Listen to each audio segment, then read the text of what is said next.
All right, what's going on, you guys? Nick here with Nick Strength and Power. So in today's video, I wanted to discuss Instagram versus reality as it relates to bodybuilding and the fitness industry. So I believe that Instagram is really one of the biggest double-edged swords in the entire industry because on one hand, it's a very, very positive thing. For pro bodybuilders, it gives them a platform to promote themselves and build their brand and become a brand, really, through Instagram.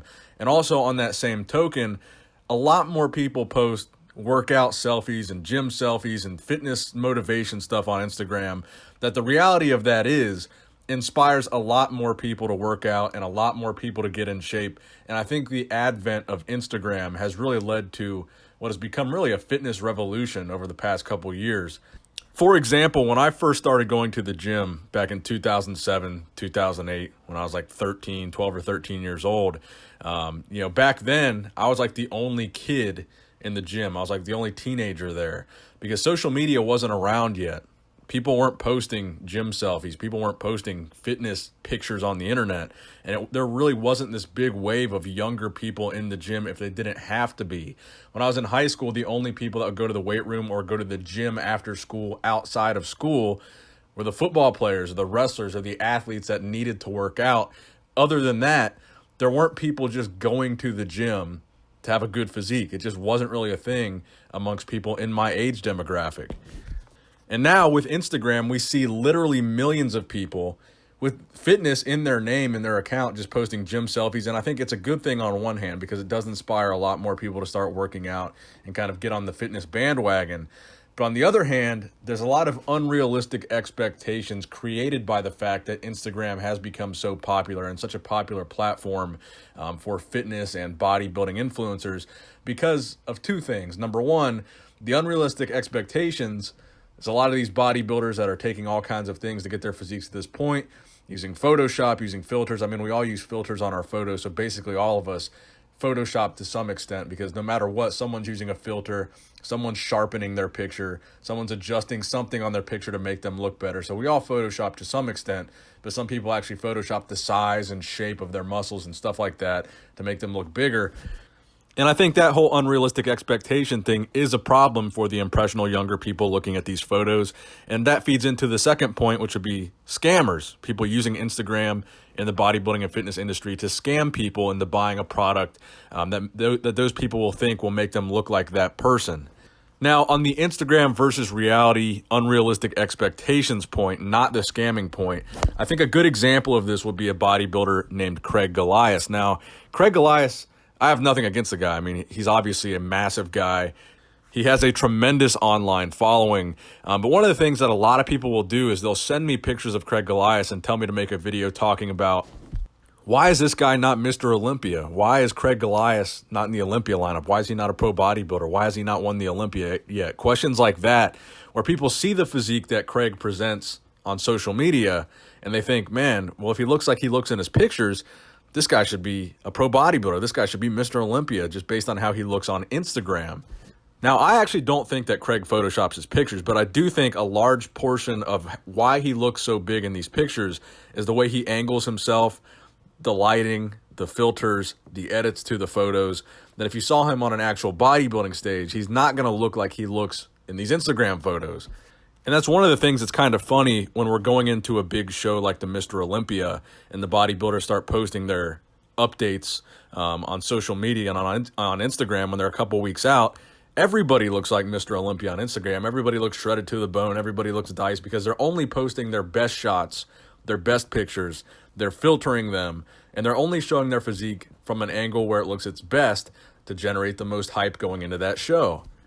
And essentially that same mindset is what almost everybody in the fitness industry does. No one is posting a bad picture of their physique. They want to only show the best pictures of their physique, and that creates these unrealistic expectations and also these unrealistic impressions of what these guys actually look like in real life. And that's just looking at things from the male perspective. That's the male side of things, the bodybuilders, the gym rats. That's the guys. This isn't even taking into consideration the female side of Instagram, and not just female fitness, but fitness models, Instagram models in general, and face tuning their pictures, photoshopping their bodies into oblivion, photoshopping their faces into oblivion, where they don't even look like something that's actually achievable or just something that's even human, really. They just create these photos of themselves where they look almost perfect, and they create these unrealistic expectations for girls looking at these profiles that have millions and millions of followers, in many cases infinitely more followers than a popular bodybuilder would have, and reaching a much larger audience and really creating unrealistic expectations for a very vast number of girls. Seeing that this girl looks like this on Instagram and maybe feeling worse about themselves because it's not knowing that this girl has photoshopped and face tuned and altered this picture into oblivion, not knowing that this girl doesn't really look like this when she wakes up in the morning, maybe creates a little bit of a inferiority complex for a lot of girls looking at these pages. And most of the time, these Instagram models are selling something because Instagram modeling is their job, and the way to make money from that is to sell something to their followers. Which is why I'm not really that crazy about Instagram. I'm not really that active on there. I might post something once a week. I'll post some stories on there. But I've got like 50,000 followers on Instagram, 750,000 on YouTube, because I think the way that YouTube does things is a much better way to be a quote-unquote influencer, getting paid based on the content that you put out and not based on selling something to your fan base. If you get paid based on what you're putting out there, you're going to consistently be putting out better and better content and getting rewarded for that, rather than just trying to push as much product upon the people that follow you as possible. That's why I don't really need to push Redcon or any other supplement company or clothing brand or whatever. I'll roll the intro, but my channel isn't here to sell you guys stuff. These Instagram models and influencers, their Instagram pages exist for them to feel good about themselves, A, from getting a bunch of likes, and B, to sell you something. And I'm not necessarily saying that's a bad thing. I mean, social media is a tremendous tool for online marketing and selling your products, but I think a lot of people take it too far and do a lot of things to sell those products that probably aren't the most ethical ways of selling products and promoting things. I was actually talking to a pro bodybuilder the other day, and I was telling him, companies approach me all the time with some random ass product, and they're like, hey, we'll pay you X amount of dollars to do a review of this product on your channel or to mention our product on your channel. And I told him, I was like, I'm never interested, or I never reply, because it's something that I'm never going to use. It's something that I don't care about. So why would I try to push that on my followers? Just some weird like workout apparatus that I've never used, I never plan on using. Why would I try to sell that?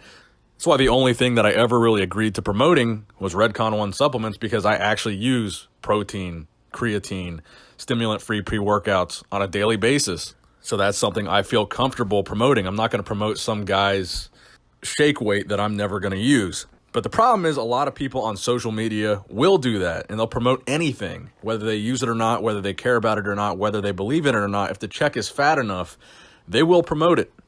Now, one good example of this that I can think of, and this isn't really a scam or anything, but this is something that I feel like a lot of people will shamelessly promote, is mobile apps. I'm sure a lot of you guys have seen ads for mobile apps on videos, on YouTube, or even on Instagram. And one time I actually got an offer from it was some kind of mobile game for your cell phone, a game that I would never play. They offered me $5,000 to do a 2-minute segment in the beginning of one of my videos. I'm not gonna say the name of the game, but $5,000 to do like a 2-minute segment just talking about this game for the entire opening of my video, talking about how great it is. And I was like, no, because for one, I'm never going to play the game. For two, my followers don't care about some mobile app. They're here for bodybuilding content. They don't care about, what, I don't want to say the name of the game. And another point, my videos are usually like 10 minutes long maximum. Maybe a shorter video is like 3 to 5 minutes. So you want me to take up 20 to 60% of my video talking about some random game that people don't care about for 2 whole minutes. It's stupid. Now, I'm not saying I would never do a sponsored video or a sponsored post. If it was something cool and something I actually believed in, I would definitely do it.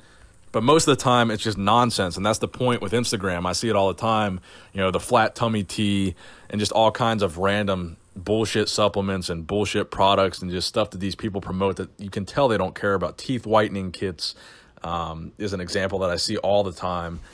And again, I'm not knocking the hustle. I'm just saying that people need to be more aware that generally speaking, these influencers and Instagram models are generally posting these pictures with the intent of selling you something, with the intent of monetizing their platform.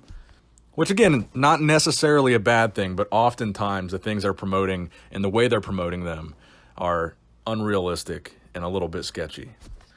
So that's the video for today, guys. Let me know in the comment section below what you guys think, Instagram versus reality.